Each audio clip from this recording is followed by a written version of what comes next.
Muy bien, hermanos, fantástico. Muchas gracias, Alfredo, por esa palabra. Qué tremenda. Creo que es una palabra muy necesaria en este tiempo. Definitivamente que una de las cosas que se están enseñando mal en las iglesias ahora es acerca de la fe, ¿verdad? Y como lo mencionaba Alfredo, definitivamente fe no es pensar que tengo que demostrar algo por mí mismo. Fe no es pensar que tengo que hacer algo para que Dios me haga caso en un sentido, ¿verdad? Fe tampoco es querer meterme a una gran deuda y a querer demostrar que tengo una gran fe para poderla pagar, cuando la Biblia no me manda eso, ¿verdad? Fe tampoco tiene que ver con querer pensar que tengo los medios para convencer a Dios de muchas cosas, cuando a veces su voluntad es otra cosa. Y definitivamente lo primero que deberíamos intentar hacer es querer conocer su santa y perfecta voluntad. Así es que muchas gracias, Alfredo. Quiero que por favor todos los demás le pongan ahí, por favor, Alfredo, eh, lo que él compartió con nosotros. Estaba muy en su corazón. Él lo dijo, que él había sentido en su corazón poder compartir de eso. Y una vez que terminen con los comentarios y todo, vámonos por favor a Segunda de Crónicas 20. Estamos estacionados en Segunda de Crónicas 20. Todavía no hemos podido pasar del versículo 1. Todavía estamos trabajando en el versículo 1. Me daría mucho gusto saber que ustedes tienen marcada su Biblia en esta Segunda de Crónicas 20 con todo lo que puedan. La pastora tiene una Biblia hermosa que tiene márgenes muy grandes a los lados y ella tiene todas sus notas ahí. Y me gustaría mucho que ustedes pudieran tener eso también, marcada su Biblia o notas acerca de todo esto que estamos aprendiendo. Y tenían una tarea. Y vamos a ver, levánteme su manita ahí, por favor, en el chat, quienes hicieron la tarea de leer números 22, 23, 24 y 25. Eran 4 capítulos que tenían que leer. Y ya que me contesten ahí, quienes hicieron su tarea, quiero decirles que tengo preparadas para ustedes unas preguntas, pero obviamente que aquí no las podemos tocar porque nos llevaría el tiempo y necesito avanzar la lección que dejamos hace 2 semanas comenzada, ¿verdad? Y básicamente quiero ofrecerles que las preguntas se las voy a hacer llegar en el chat para que ustedes puedan tomar el tiempo de sentarse a meditar, a pensar en ellas. Sobre todo es eso, sobre todo son preguntas que los van a ayudar a meditar sobre lo que leyeron en números 22, 23, 24 y 25. Pasaron cosas muy interesantes en números y me gustaría que, si son tan amables, pueden escribir en el chat qué fue lo que les llamó la atención acerca de lo que leyeron en números 22, 23, 24 y 25. Por favor, vamos, pongan ahí en sus comentarios, en el chat, qué fue lo que les llamó la atención de esas lecturas. ¿Por qué les estoy hablando de todo eso? Estamos tratando de tomar contexto. Déjenme ubicarlos dónde están. Empezamos a aprender acerca de cuál es la voluntad de Dios para nuestras vidas, ¿se acuerdan? Hace un par de semanas. Empezamos a entender que la voluntad de Dios es que seamos salvos, la voluntad de Dios es que nos acerquemos a su presencia, la voluntad de Dios es que lo conozcamos, la voluntad de Dios es llenarnos del Espíritu Santo. Esa es su voluntad. Y en otro sentido, la voluntad de Dios es que nosotros también aprendamos a ver al Hijo, aprendamos a poner nuestros ojos en la cruz. Eso lo hemos estudiado semanas atrás. La voluntad de Dios es que básicamente nos dediquemos a poner nuestra mirada en las cosas eternas, en las cosas de arriba. Esa es la voluntad de Dios, perfecta, eterna, sin ninguna discusión. Esa es la voluntad de Dios, ¿verdad? Y en segundo lugar, estamos aprendiendo en nuestro gran tema que agarramos. La voluntad de Dios es que le alabemos de corazón, que bendigamos de corazón, que alabemos su nombre con todo nuestro ser, con todas nuestras fuerzas, ¿verdad? Vamos, por favor, no han comentado lo que les pedí. Quiero que me pongan ahí en el chat qué fue lo que más les llamó la atención de esto que leyeron de la historia de Balaam. ¿Ok? Eso es lo que quiero que escriban por ahí mientras yo sigo hablando. Entonces, estábamos en esto de que entender cuál es la voluntad de Dios, el qué y el cómo de la voluntad de Dios para mi vida. ¿Qué es la voluntad de Dios? Que yo sea transformado, que yo sea cambiado, que yo pueda alabarle, que yo pueda adorarle, que yo pueda bendecirlo. Esa es la voluntad de Dios. ¿Ok? Ahora, ¿cómo Dios va a desarrollar esa voluntad? Ahí es donde estamos trabajando. Descubrir cómo tengo que hacer. La primera cosa que les dije es poner mi mirada en Jesús todo el tiempo. Poner mi mirada en Jesús todo el tiempo, ¿verdad? En segundo lugar, alabar a Dios con todo el corazón. Y en este segundo punto de alabar a Dios con todo el corazón, es donde estamos estacionados y comenzamos a estudiar acerca Josafat, es piadoso rey del sur, y eso nos ha traído todo lo que hemos estado estudiando semanas atrás. Por ahí en el chat les mandé la recopilación de los 4 mensajes más o menos que ya abordan todo este tema, del ejemplo de Josafat, de cómo él se volvió un bebé espiritual, de cómo nosotros debemos ser un bebé espiritual que depende del Señor, ¿sí? Y de cómo nosotros debemos aprender a poner nuestra mirada en el Señor. Eso fue lo primero, ¿se acuerdan? Entonces, el tema se enmarca en un solo título, es 12 cosas que pasan cuando alabamos a Dios. Y ahí es donde estamos ahorita, ¿ok? En las 12 cosas que pasan cuando alabamos a Dios. Y quiero saber si ustedes se acuerdan cuál fue la primera, porque todavía estamos en eso, ¿verdad? Vamos a ver cuál fue la primera cosa que les dije que pasa cuando yo empiezo a alabar a Dios. Ahí coméntenme por favor en el chat. Vamos a ver, dice Alex, cuando Dios te quiere bendecir, no hay nada ni nadie sobre la tierra que impida que Dios te bendiga. En el caso de Balaam, que Balaam no era de israelita, muy bien, estaba en el camino y que el pueblo de Israel tenía que pasar hacia la tierra prometida, era un profeta del Señor que oía la voz de Dios. Yo tengo una duda, ¿qué significa agüero? Agüero. Ok, ya vamos a abordar eso, vamos a ver. Miguel Mejía dice que era un profeta que se vendía, muy bien. Al final de la voluntad de Dios sobre el pueblo de Israel pudo más que el corazón de los otros. Al desearles el mal, Jehová se manifestó y los bendijo en medio de sus enemigos. Así es. A pesar de eso, también había que una venda, pues no vea al ángel sobre la asta. Muy bien. Cuando Dios decide bendecirnos y tiene un propósito para nosotros, no hay nada ni nadie que pueda cambiarlo, así como el rey Balac mandaba a maldecir al pueblo de Israel. Muy bien. Balaam logró obedecer a Dios, ¿sí? Más bien, salía bendición para ellos. Todos alguna vez hemos tenido un Balac en nuestro corazón necio. Es buen comentario. Queriendo hacer su voluntad sobre la voluntad de Dios, y por otro lado, la firmeza de Balaam por obedecer a Dios. Muy bien, han hecho un buen trabajo leyendo todo esto, ¿verdad? Quiero que noten que Balaam era una especie de hechicero más que un profeta. Sí, que pongan su atención en eso, por favor, porque más que un profeta, él realmente era un adivino, era un hechicero a quien Dios le hablaba en cierta manera para darle la oportunidad de que lo conociera. No es que Balaam fuera exclusivamente alguien que profetizaba acerca del Señor, más bien él era un profeta o era un adivino que utilizaba ciertas cosas y Dios le hablaba a modo de que lo pudiera conocer y arrepentirse de eso. En resumen, Balaam nunca se arrepintió de eso, Balaam nunca dejó sus caminos, Balaam nunca volvió.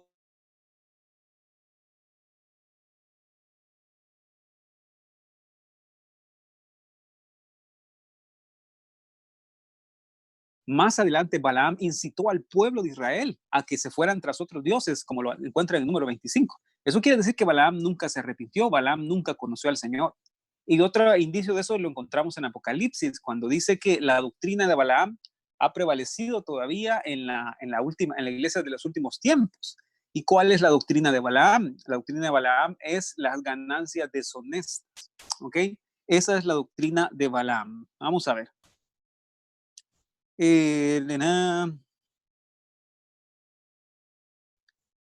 Perfecto, muy bien. Todos hicieron un buen trabajo. Y esa es la primera cosa que pasa cuando alabamos a Dios. Mi atención se quita de mí mismo, de mis circunstancias, y mi atención se pone en Dios.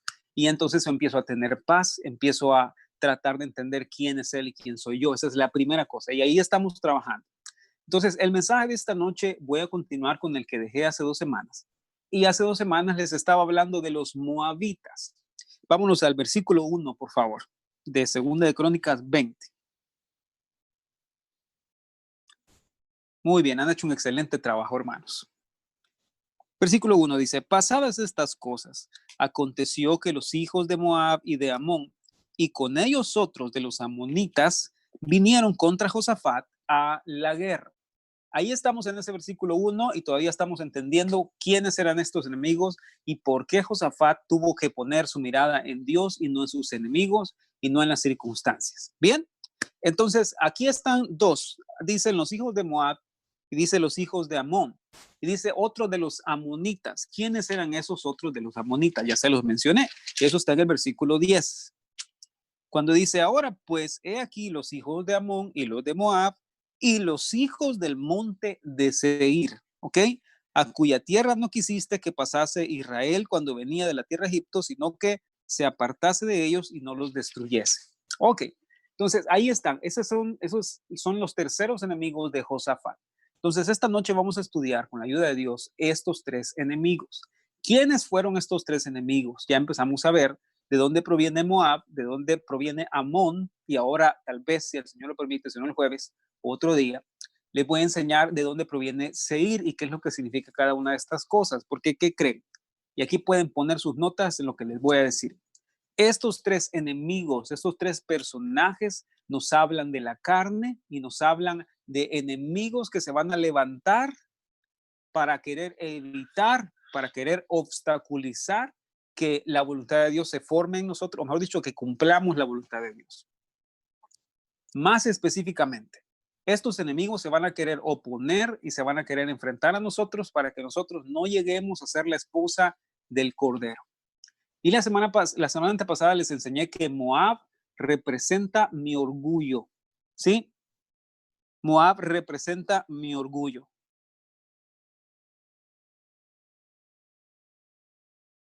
Voy a tratar de dejar para último las preguntas que están poniendo, son muy interesantes y hay una respuesta para eso, pero necesito avanzar ahora en esto de las lecciones acerca de los personajes. Muy bien, entonces, vamos a ver.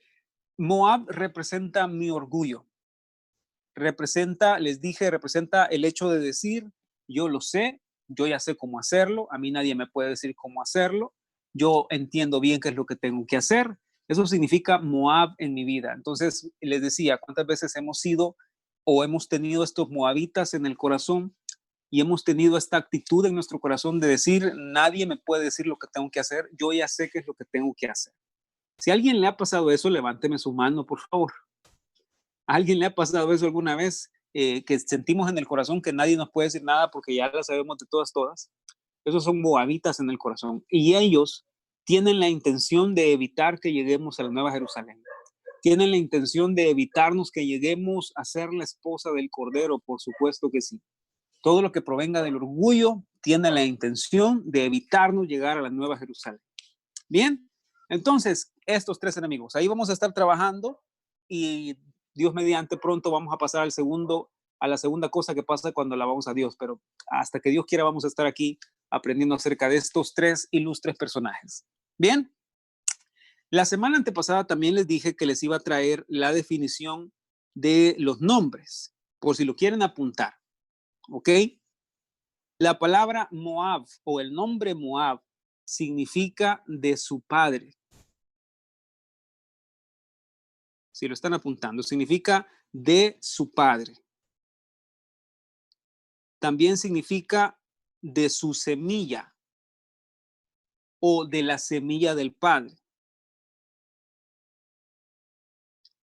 También significa tierra o terreno. Tierra o terreno. Eso significa la palabra Moab. ¿Se acuerdan cuando Jesús decía Abba Padre? ¿Sí? Cuando Jesús decía Abba Padre, utilizaba estas dos palabras, Ab y Ave, ¿verdad? Ave, y luego se ponía el B al final, y eso decía mi padre o mi papá, ¿sí? Entonces, esa palabra Ab,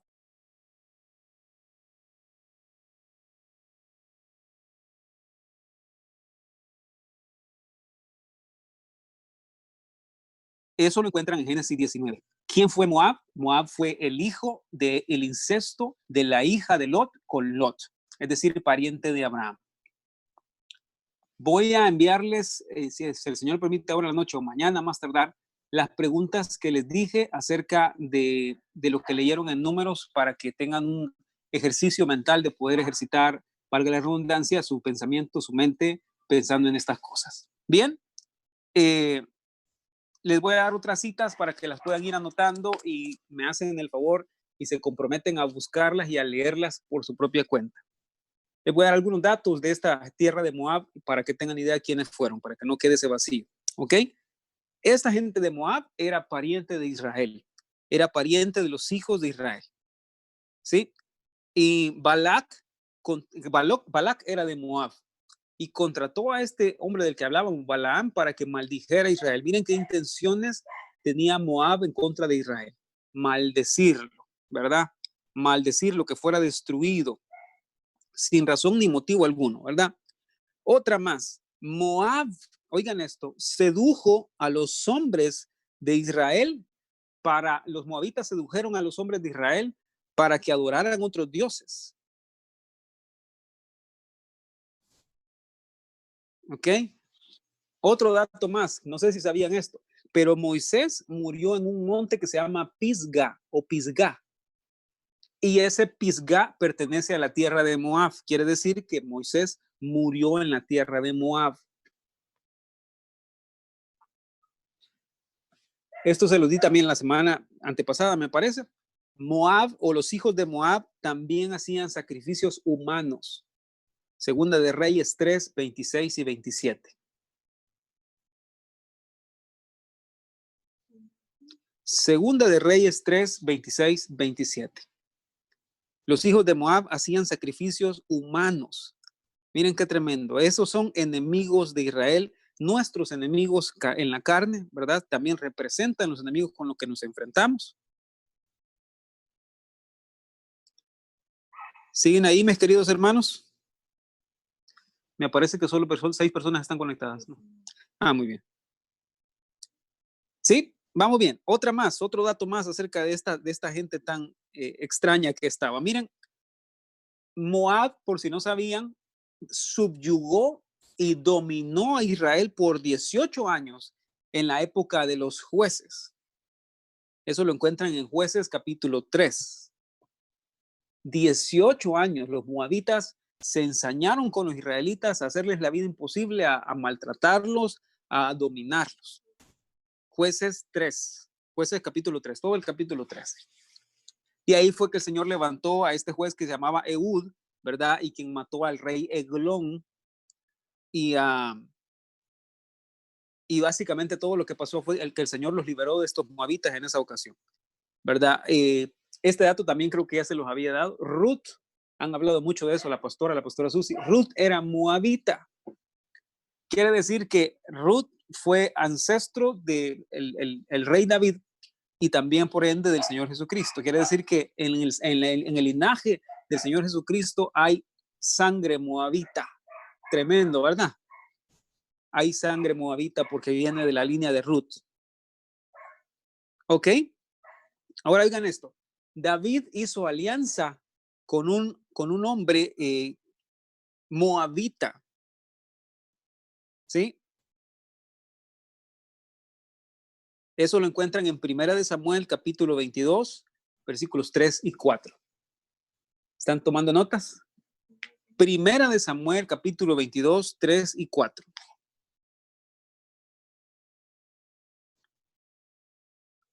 Muy bien. Hay otra historia más, se las voy a comentar por si lo quieren apuntar. Todo esto es lo que pasó con Moab y quiénes son, para que vayan haciéndose una idea de quién es este enemigo, ¿verdad? Había un rey que se llamaba Mesa, y este Mesa era rey de Moab también en la época de Josafat, de Acab también. Y ellos se rebelaron en contra de Acab, ¿verdad? De Joram específicamente, del hijo de Acab.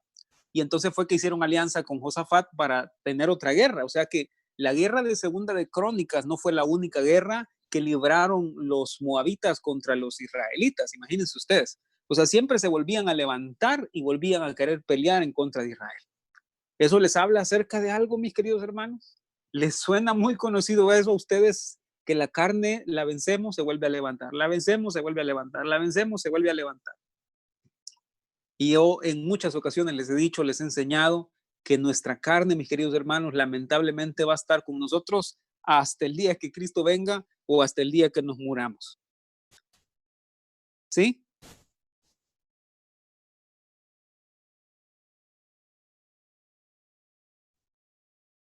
Eso significa, mis queridos hermanos, que nunca nos vamos a deshacer de ella. Es mentira, es de más. Por más que nosotros digamos, no, ya la carne la tengo bien dominada ya, ¿verdad?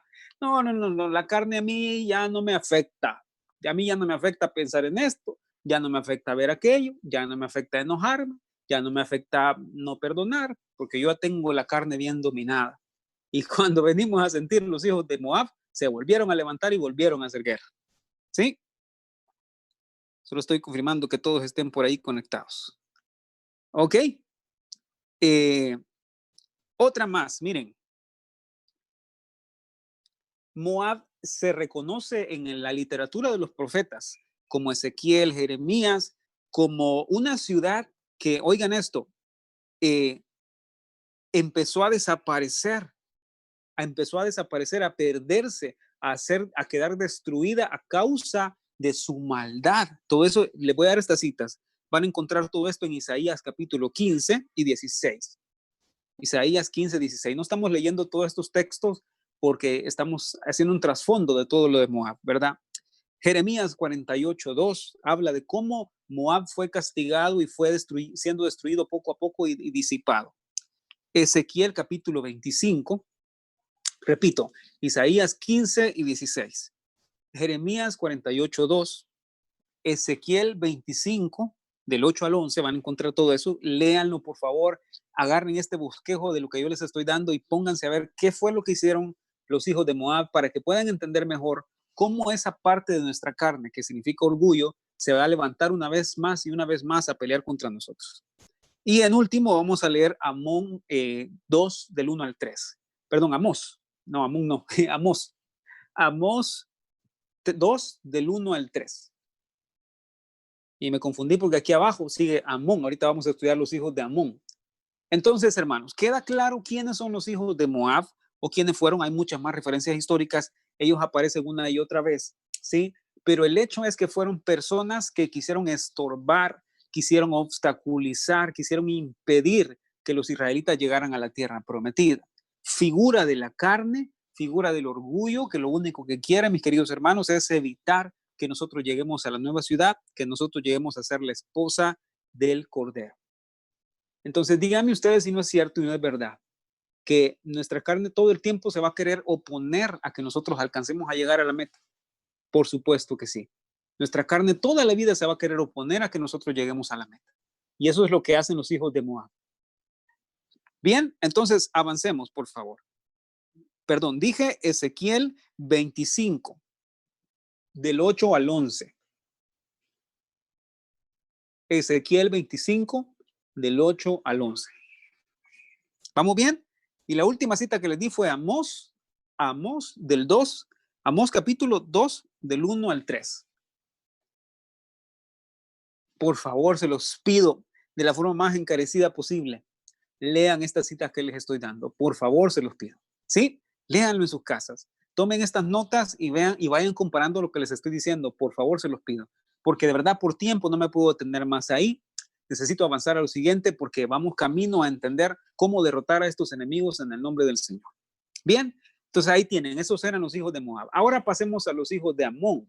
Son los segundos enemigos. Entonces son 3 enemigos con los que Josafat se enfrentó en esta ocasión. Los moabitas, los amonitas y los hijos de Seir.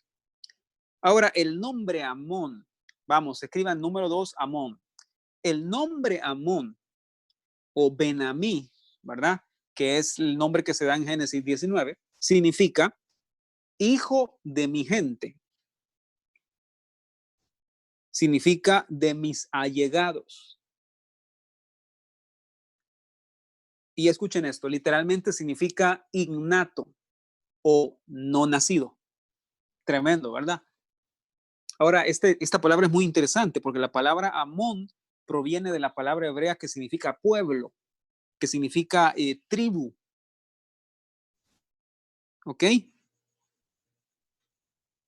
Quiero contarles que estoy contento porque no he visto que se ha trabado el internet y gracias a Dios nos hicieron el cambio de velocidad y aparentemente ha funcionado porque no veo que se esté trabando, ¿verdad?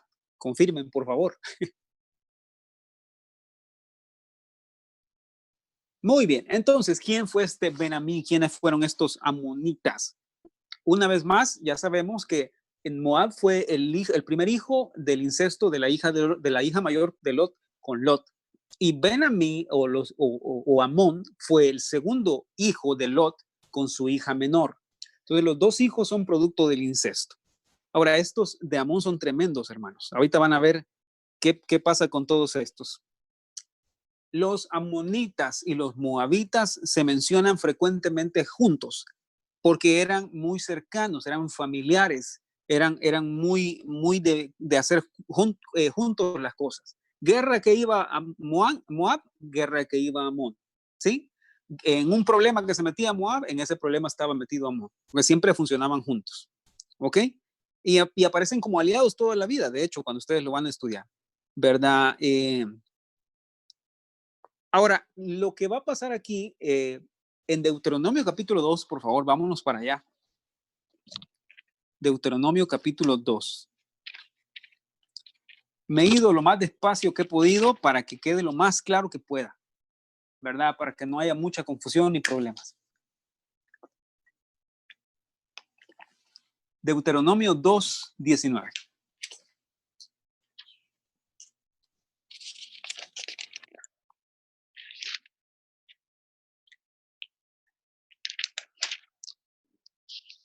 Cuando lo tengan me dicen amén, por favor.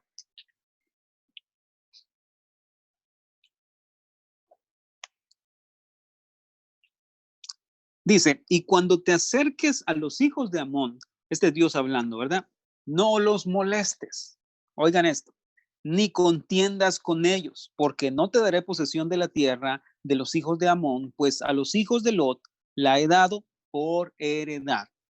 Ahora, la tierra donde vivían los amonitas era una tierra que estaba de paso, ¿ok? Que estaba de paso para llegar a la tierra prometida.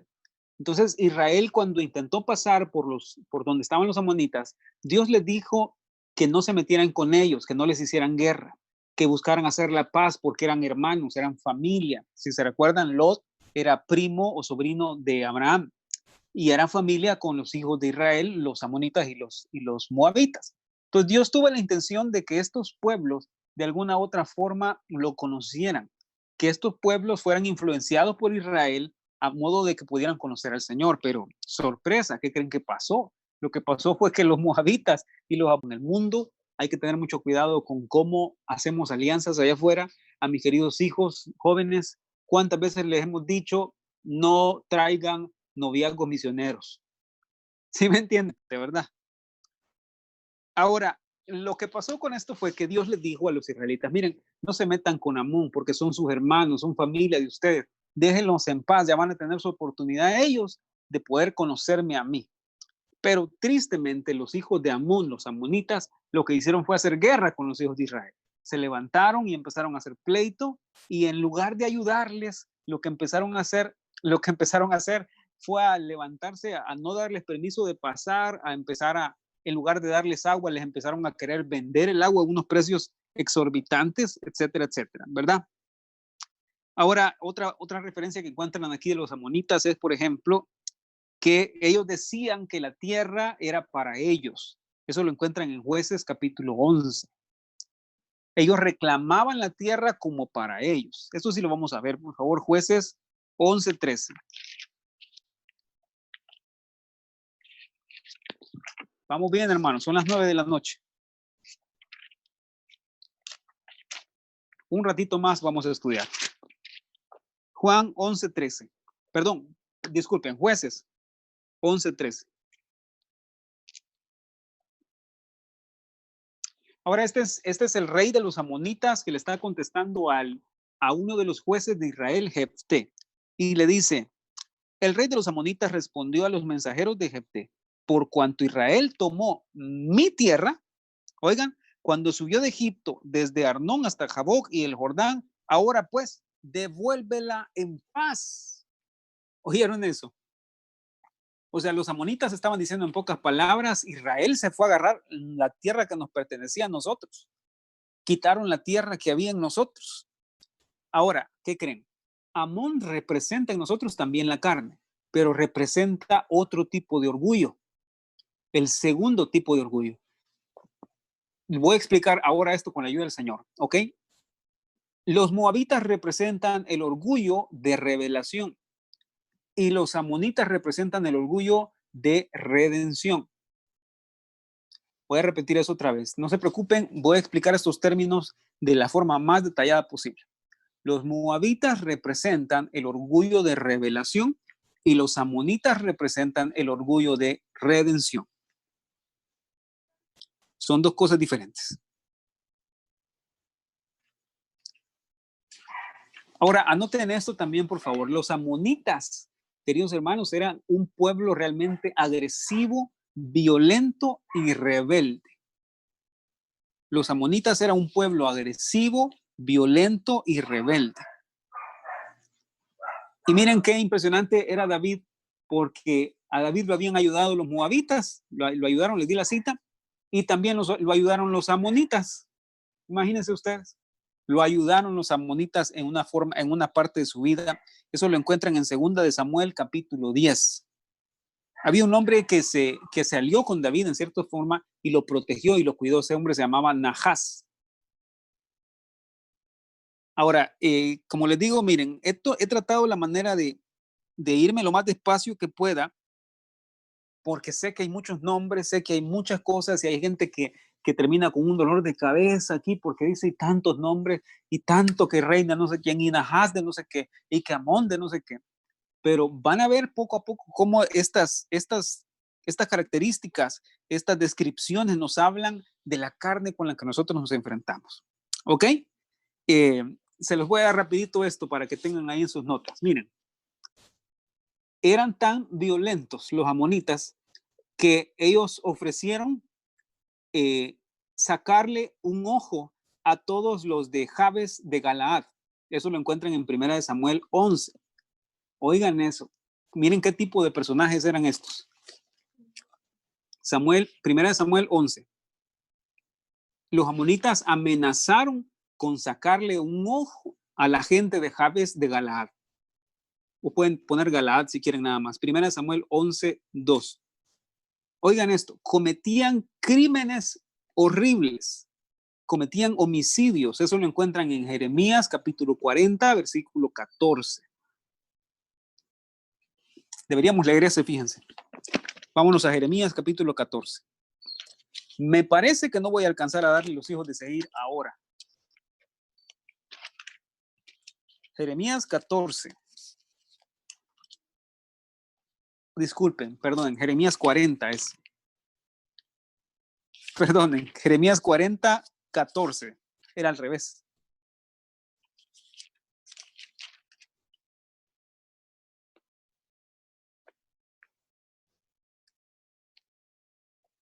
Dice, y le dijeron, leamos desde el 13 si quieren, y Johanán, hijo de Serea, de Carea, y todos los príncipes de la gente de guerra que estaban en el campo, vinieron a Gedalías en Mizpa, y le dijeron, ¿no sabes que Baalis, así se llamaba el rey, Baalis, rey de los hijos de Amón, ha enviado a Ismael, hijo de Netanías, para matarte? Mas Gedalías, hijo de Ahicam, no les creyó. Entonces, no tengo tiempo para hablarles de esto, pero básicamente estas guerras que pasaban en el tiempo de Jeremías tienen mucho que ver también con los reyes y con su descendencia y cómo hicieron guerra contra Israel. Entonces, aquí hablan mucho de conspiraciones, aquí hablan mucho de que se levantaron para matar reyes, se levantaron para matar profetas, se levantaron para matar a la gente de Israel. Y uno de estos era este rey amonita que tenía toda la intención de asesinar y matar a como diera lugar. Otra referencia la encuentran en Jeremías 41, por ejemplo. Jeremías 41, 5 al 7. No lo vamos a leer. Ahora, hermanos, estos amonitas, cuando tenían la oportunidad de ayudar a Israel, se negaban, se lo restregaban en la cara, se negaban, no les ofrecían de ninguna forma ayuda, ¿verdad? ¿Y qué creen?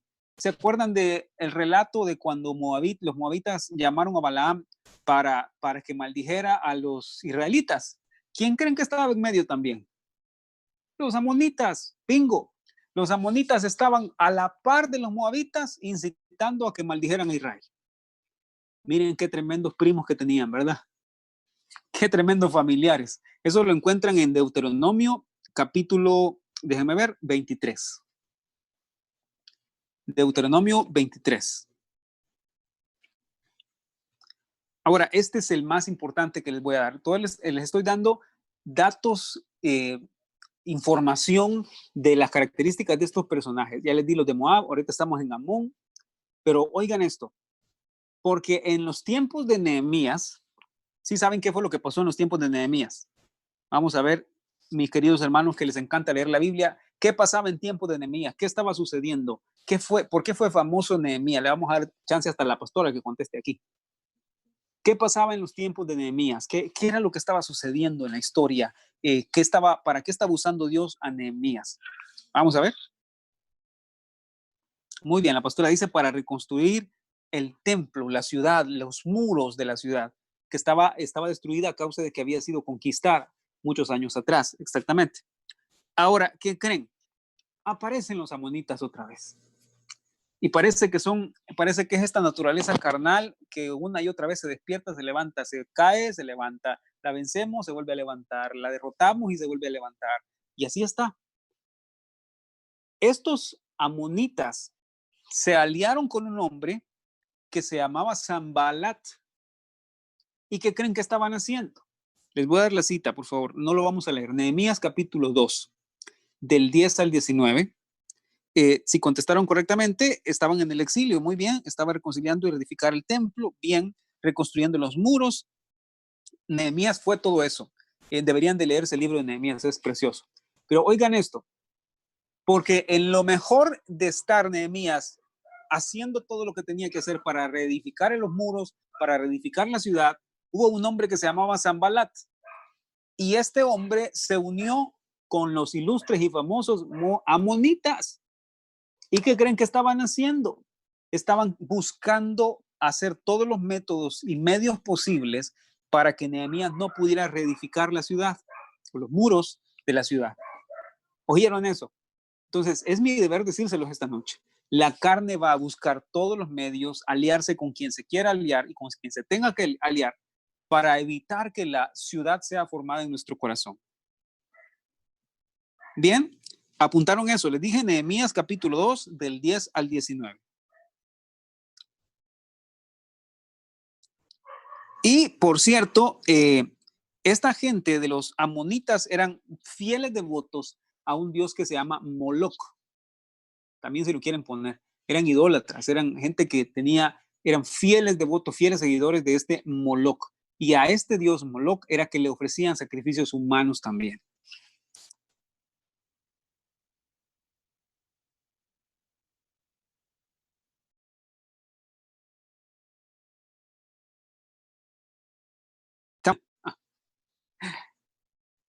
Ya les dije, los amonitas también adoraban al dios Moloch y ofrecían sacrificios al dios Moloch, eran idólatras de los pesados, ¿verdad? Ahora les voy a dar otro dato interesante, otro más si quieren. Para los que estuvieron estudiando con nosotros, el hijo de David se llamaba Salomón, ¿sí? ¿Cómo se llamaba el siervo de Salomón y cómo se llamaba el hijo de Salomón? Eso es lo que me encantaría que contesten bien, hermanos, y que sean y conteste correctamente porque me voy a sentir muy bien de saber que se acuerdan y que han estudiado sobre eso. ¿Ok? Vamos a ver cómo se llama el hijo de Salomón y cómo se llamaba el siervo de Salomón. El hijo de Salomón, o el siervo de Salomón, mejor dicho, empecemos por ahí, se llamaba Jeroboam. Jeroboam. Y el hijo de Salomón se llamaba Roboam. Bien, si contestaron así, tienen 10. Pónganse un chequecito ustedes, ¿verdad? Ahora les voy a decir algo, no sé si alguna vez lo habían notado o si alguna vez lo habían aprendido, pero quiero que les quede grabado en su corazón. ¿Sí? El hijo de Salomón, Roboam, era hijo de una amonita. No sé si lo sabían ustedes, pero yo cuando lo leí me quedé impresionado. Pero el hijo de Salomón, que fue rey de Israel, o mejor dicho, de la parte sur y todo lo demás, era hijo de una mujer amonita. Quiere decir que Salomón se casó con una mujer de Amón. Imagínense ustedes. Tremendo, ¿verdad? De ahí viene la raíz de por qué a Israel le costó tanto quitarse tanta idolatría y les costó tanto quitarse tanto ídolo y tanta inclinación que tenían hacia tantas cosas. ¿Verdad? Salomón se casó con una amonita también. Por supuesto que sí. Ahora, siempre ya van a saber que siempre les he dicho que Dios nunca estuvo de acuerdo con eso, nunca estuvo aprobando eso. Esa era parte de la voluntad permisiva del Señor. Vamos a ver, ¿qué hora es? Son las 9:11. Si me regalan 10 minutos más, termino de darles el cuadro entero.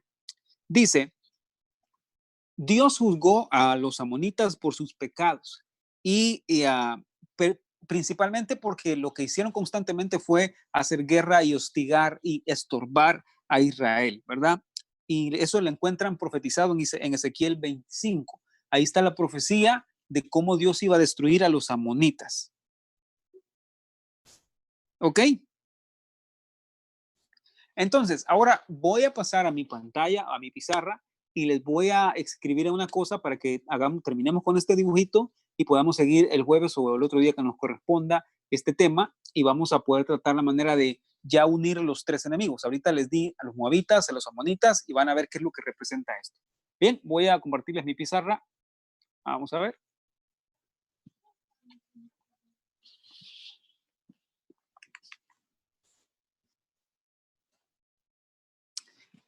Sí, hermano Carlos, es correcto. Yugos desiguales. Eso fue lo que marcó mucho la vida de Salomón y que lo llevó a muchas veces cometer errores garrafales.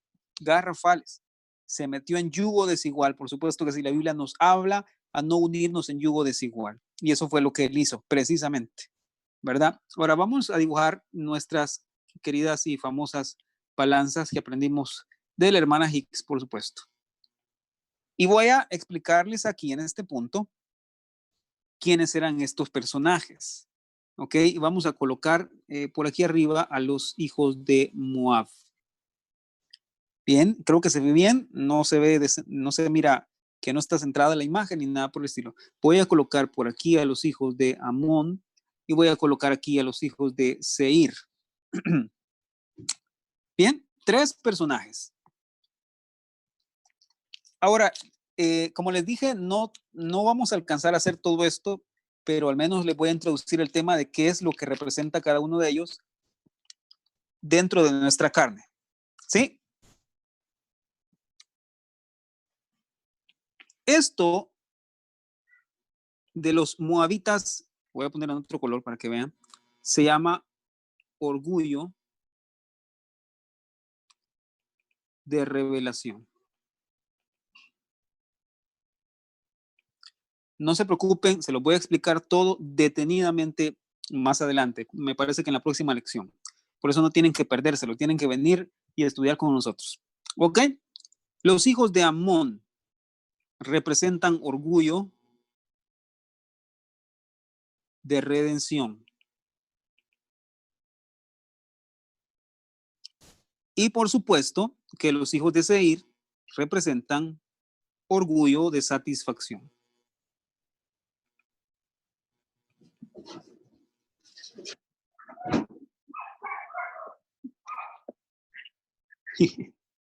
Estamos.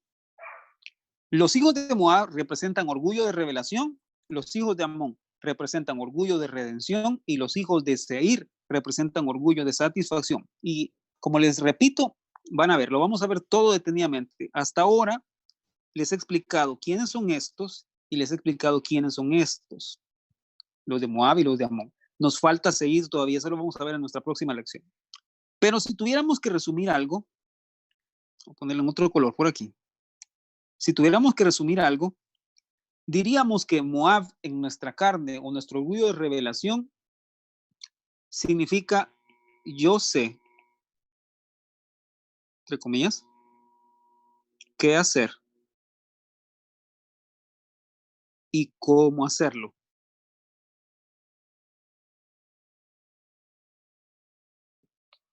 Yo sé qué hacer y cómo hacerlo. Eso representa Moab en nuestro corazón, en nuestro viejo hombre, en nuestro orgullo de revelación. Es decir, yo veo algo y yo pienso que sé qué es lo que tengo que hacer. Yo veo algo y yo pienso que nadie me puede dar un consejo, que yo ya sé qué es lo que viene, yo ya sé cómo o cómo tengo que hacerlo, pues, ¿verdad? Si alguien me dice, pero ¿por qué no haces tal cosa? ¿Por qué no pruebas tal cosa? ¿Por qué no buscas al Señor de esta manera? Y uno dice, no, pero ¿y qué tiene que decirme este hermano si yo tengo tantísimos años de conocer al Señor? si yo tengo tantísimos libros, si yo tengo tantísimos años de conocer a los pastores, si yo tengo tantísimos años de tal cosa? Este es orgullo de revelación, porque es yo sé cómo, yo sé qué hacer, ¿verdad? Y lo primero que hemos aprendido en toda esta serie de Josafat es a entender que debemos ser bebés espirituales, ¿verdad? Ser niños espirituales que dependen de su padre, que lo que buscan es entender cuál es la voluntad de su padre en todo lo que hacen. ¿Bien? Sí, exactamente. Gracias. La observación que me hace la pastora es muy cierto, porque también este orgullo de revelación de Moab representa, yo también podría hacerlo mejor que otra persona, ¿verdad? Yo podría hacerlo mejor que el pastor, yo podría hacerlo mejor que el hermano, yo podría ser mejor que ese vendedor, ¿verdad? Yo podría tener unas mejores cosas, mejores casas, mejores carros. Yo puedo hacer todo eso. Eso es Moab. Eso es carne en nosotros, hermanos. En el otro lado de la balanza tenemos a Amón. Y Amón, si lo quisiéramos poner en la parte práctica, podría describirse como yo sé cómo arreglarlo, ¿sí? Yo sé cómo arreglarlo. Ese es el orgullo de redención. El orgullo de revelación es el que me hace pensar que yo ya tengo la respuesta, que yo sé cómo hacerlo, ¿sí? O que yo sé cómo no se tiene que hacer. Pero Moab, Amón en mí, mejor dicho, el orgullo de redención me hace ver hacer todo lo posible por arreglarlo a mi manera, ¿verdad? Y esto lo encuentran muy, muy claramente ejemplificado en el caso de Lucifer, por ejemplo. Se lo voy a poner aquí, lo voy a enumerar. Lo que pasó con Lucifer allá en Ezequiel 28, como lo hemos visto con los hermanos en el grupo de hombres, que ya estamos subiendo las prédicas, por cierto, a la página, al canal, así que las pueden ver ustedes también. Lo que pasó con Lucifer en el capítulo 28 de Ezequiel, Isaías 14, fue que lo primero que Lucifer hizo, vio hacia arriba y tuvo esta revelación de decir, ese trono yo lo quiero para mí, ¿verdad? Yo sé qué hacer y sé cómo hacerlo. Yo puedo hacerlo mejor que Dios. Yo puedo tener el trono que tiene Dios o algo más alto.